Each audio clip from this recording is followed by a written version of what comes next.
안녕하세요. 절대값TV의 명품 PD 한PD입니다. 자, 오늘 이번 시간에는 일기 신도시에 대한 특별법을 중장기 과제로 돌리겠다라는 인수위의 발표를 가지고 한번 이야기해 보겠습니다. 일단 그 이야기를 하기 전에 좀 최근의 금융 환경, 어떤 경제 상황을 좀 알아야 될 것 같아요. 너무 이제 그 부동산 투자하시는 분, 내 집 마련하시는 분들이 너무 그 부동산 전문가들의 어떤 글과 방송만 보고 결정을 하는 것 같아요. 자, 그러면 안 되고요. 모든 상황을 결정할 때는, 내 집 마련을 위해서 결정할 때는 그 부동산 전문가의 의견도 중요하지만 지금 돌아가는 어떤 경제 환경, 금융 환경, 특히 내가 집을 사야 될 때는 대출을 많이 받잖아요.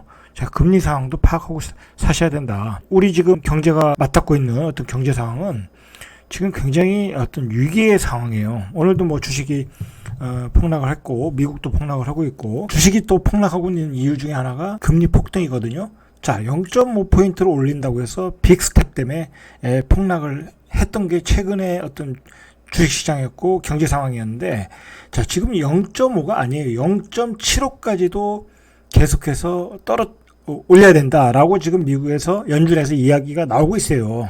자, 금리가 폭등을 하면 지금 집을 도저히 살 수가 없어요. 왜냐면 예전에 지금 3억 하던 게 10억이 됐잖아요. 자, 그러면 내가 6억을 대출을 받아야 돼. 자, 그런데 금리가 3%였던 게 지금 8%가 된다는 얘기예요. 어떻게 사겠어요? 도저히 살 수가 없는 상황인데, 여러분들은 그냥 집값이 올라간다라는 기간 동안에 어떤 그 학습 효과에 의해서 쉽게 사는 경향이 있었다. 자, 그게 요즘 최근에 일기 신도시에서 그랬다라는 거예요.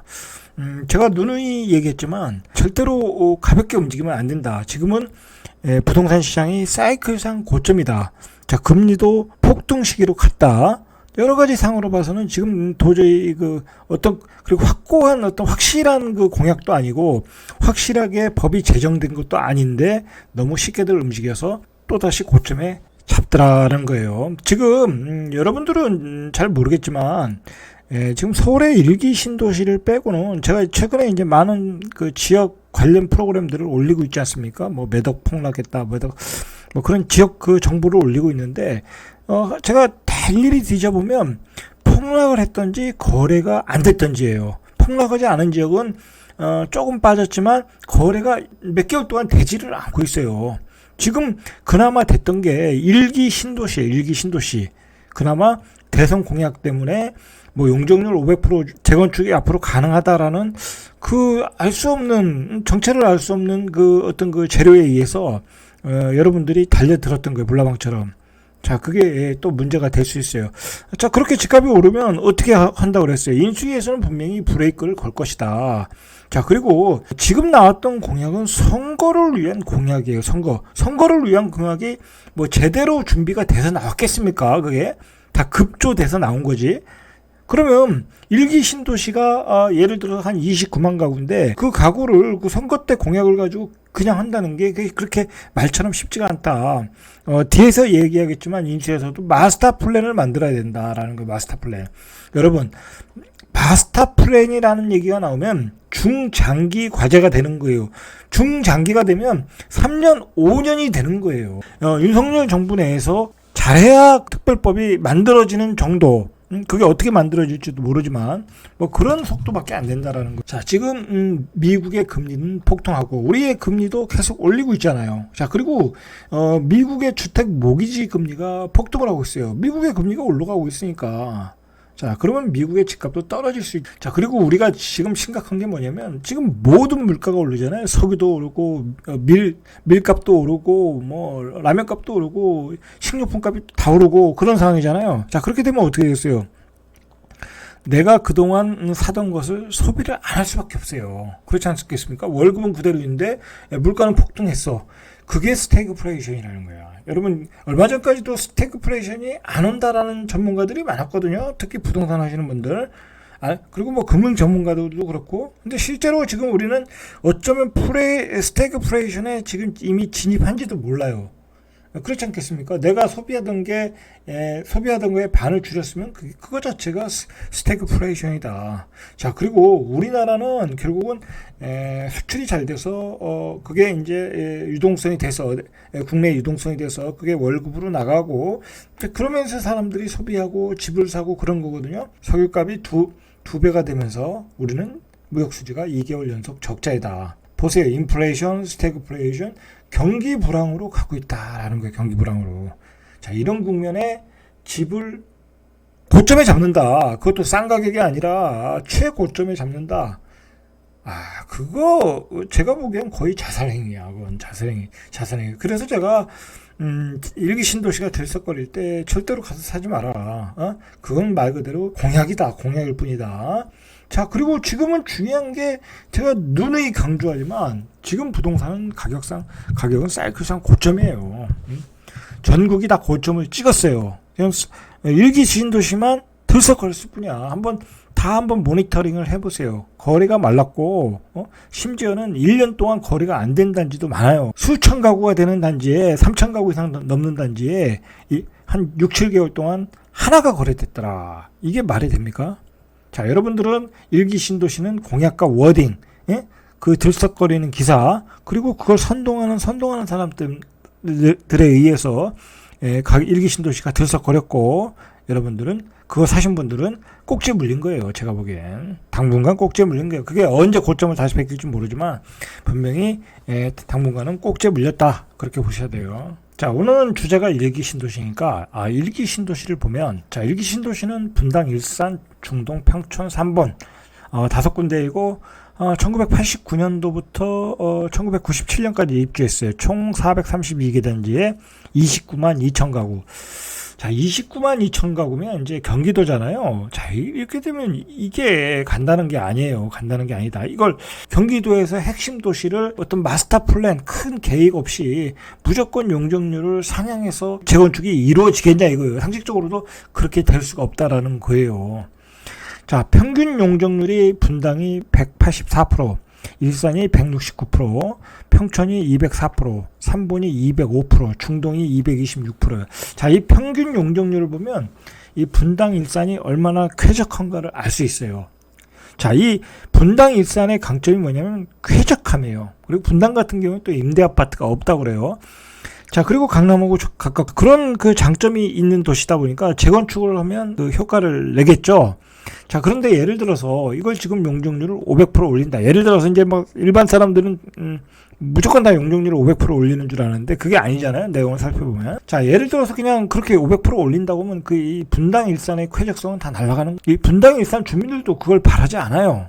그리고 500% 줘서 거기에 또 그 임대 아파트를 활당하고 그런 거 원하지도 않고, 자, 실상은 그렇다는 거예요. 자, 이렇게 집값이 들썩이니까 인수위도 급해졌죠. 윤석열 정부가 탄생한 것은 문재인 정부에 대한 어떤 실정 때문에 윤석열 정부가 탄생한 거예요. 그 실정의 핵심은 부동산에 폭등했다는 거예요. 자, 그런데 또다시 집값이 폭등하고 있다.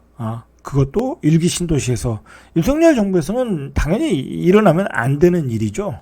용인할 수 없는 일이 일어나니까 당연히 이제 브레이크를 걸겠죠. 자, 그래서 일기 신도시 재건축 특별법을 신중하게 준비하겠다라고 했어요. 중장기 과제로 넘기겠다라는 거예요. 그리고 충분히 논의를 하겠다라는 거예요. 그러니까 이거는 사실상 뭐 예견되었던 얘기예요.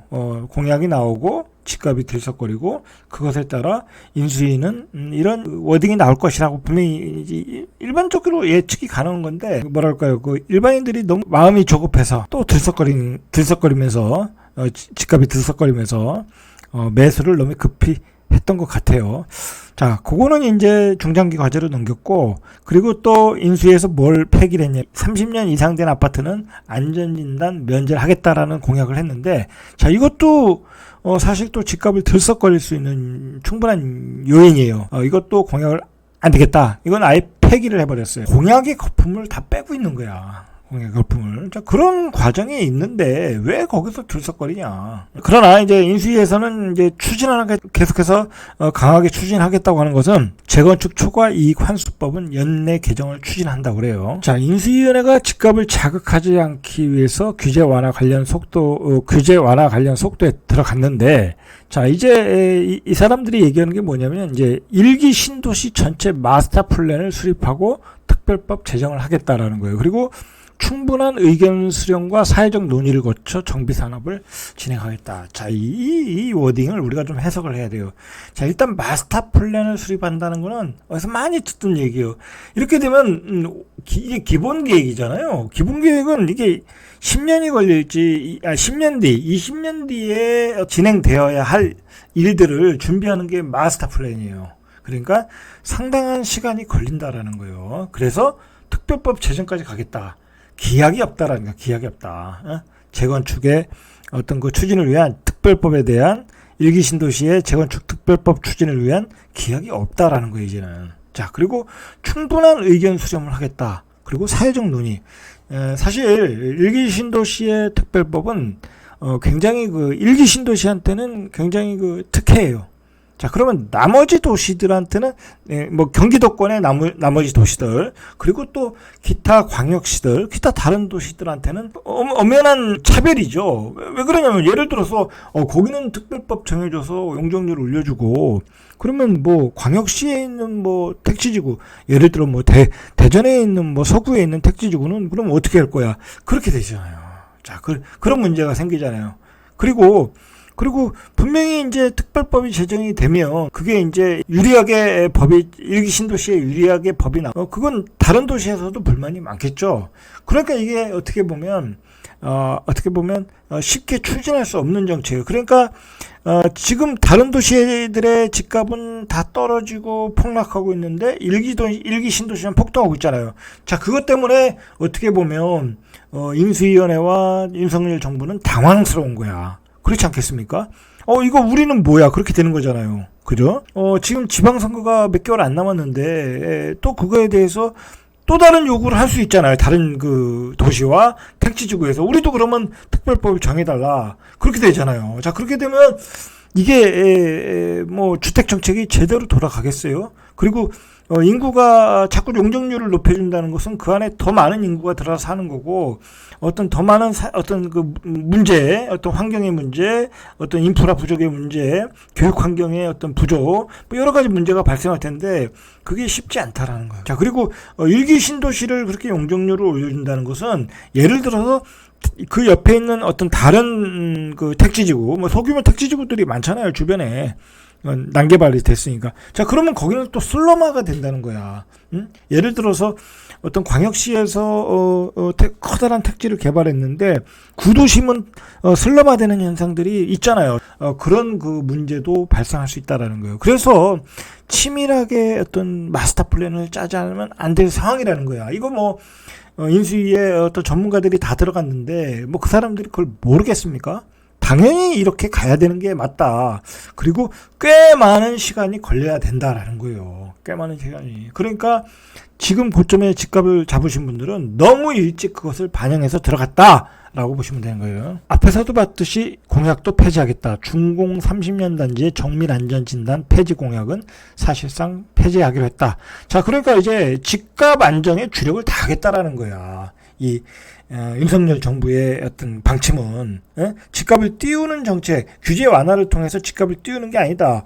그리고 원희룡 국토부 장관 후보자도 그런 이야기를 하지 않았습니까? 나는 원칙대로 서서히 착실하게 준비를 하겠다고 그러지 않았습니까? 뭐 그 사람의 목표는 집값을 잡는 거잖아요. 자, 그리고 지금 그 윤석열 정부의 어떤 정책 라인들은 다 MB 정부 때 그 주택 정책에 참여를 했던 사람들이에요. MB의 가장 큰 치적이 뭐냐면 그 사람이 뭐 엄청난 잘못을 했지만 딱 하나 치적이 있다면 집값을 안정시켰잖아요. 그죠? 보금자리 주택으로. 자, 그러면 거기서 집값을 잡았던 경력이 있는 그 정책 라인들이 한마디로 이번 정부에서는 어떻게 나올 건지는 뻔한 거 아니겠습니까? 집값을 잡는 데는 귀신들이란 얘기예요, 그 사람들이. 자, 그러니까 윤석열 정부에서 집값이 올라간다는 기대를 하시면 안 돼요. 제가 보기엔. 예? 좌파 정부에서는 여러 가지 규제를 통해서 무분별한 그 규제를 통해서 그것 때문에 풍선 효과 생기면서 집값이 폭등을 했지만 윤석열 정부에서는 기본이 시장 경제잖아요. 그리고 기본이 공급이잖아. 투기가 과열되면 그 규제 완화를 풀어주는 것을 억제하고, 자, 그런 조절을 할 수 있는 사람들이다. 시장주의 그 정책 라인들의 면면을 볼 때는 그렇게 보셔야 되는 거예요. 자, 윤석열 정부에서 제초한 부담금 완화는 분명히 추진하겠다고 그랬어요. 이게 왜 그러냐면 지금 이미 전국 63개 단지에서 33,800가구의 부담금 예정액이 통보되었어요. 그래서 이게 어마어마한 금액이 나오기 때문에 빨리 결정을 줘야 된다고 그래요.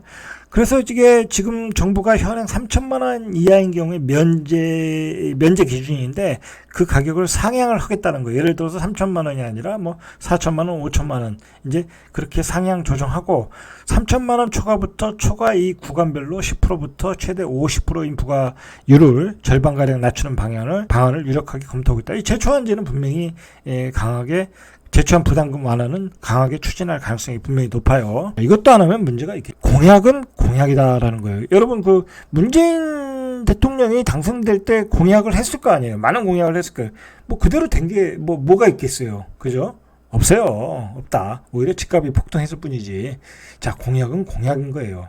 자, 그 공약을 갈고 다듬는 것은 새로운 정부가 탄생한 그 행정관료, 장관, 뭐 그런 사람들이 또 그 전문가들이 또 갈고 닦아야 그 제대로 공약이 실행이 되는 거예요. 자, 현실적인 접근이 필요하다. 이제 이 일기 신도시의 재건축 특별법은 이제 마스터 플랜부터 시작한다라고 보시면 되고 상당한 시일이 될 것이다. 자, 그리고 충분한 의견 조정을 거쳐서 쉽게 결론을 못 내릴 가능성이 많아요. 왜냐면 그거 자체가 특혜거든. 일기 신도시에 대한 특혜인데 다른 도시들의 눈치를 볼 수밖에 없는 거예요. 그렇죠? 그러면 우리도 달라 이거야. 특혜를 왜 니들만 가져가냐. 그렇게 됐잖아요. 사실 강남에 재건축이 된다는 것 자체가 특혜잖아요. 일종의. 우리나라 그 모든 돈을 강남의 인프라에 쏟아붓다 보니까 강남이 이 집값이 뜬 거잖아요. 뭐 거기 재건축만 하면 다 올라갔던 거잖아요. 그래서 재건축 초과 이득 부담금을 받으려고 했던 거고 정부 입장에서는 그랬던 건데 마찬가지로 일기 신도시도 그러한 모양새가 지금 공약대로라면 그러한 그 모양새라는 거예요. 자, 그래서 충분한 의견 조정이 필요하다는 거예요. 자, 그리고 중요한 거는 주민들이 분당이나 일산 주민들이 용적률 500% 닭장 아파트를 원하지도 않고 임대 아파트를 원하지도 않아요. 그러니까 이 일기 신도시의 어떤 그 재건축 특별법에 관한 문제는 이 원점에서 다시 시작을 해야 돼. 뭐 그렇게 보시면 될 것 같아요. 자, 오늘은 여기까지 절대값 TV의 명품 PD 한 PD였습니다.